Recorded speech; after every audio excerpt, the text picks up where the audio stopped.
তোমার সব ফেভারিট জিনিস রান্না হয়েছে, কিন্তু আমার শুধু একটাই ফেভারিট, সেটা হচ্ছে মাছ ভাজা।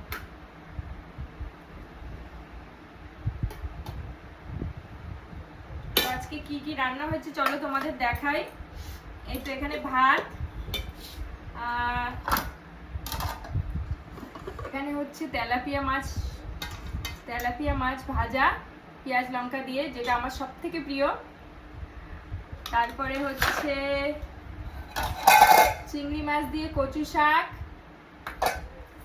শোল মাছের ঝাল, আর এটা হচ্ছে পটল আলু দিয়ে মাছের ঝোল। আর এখানে আমের সিজন, যেহেতু কাঁচা আমের সিজন চলে যাওয়ার মতো হয়ে এসছে, তো কাঁচা আমের চাটনি পাতলা করে একদম। তো এই হলো আজকের মেনু, চলো খাওয়া যাক।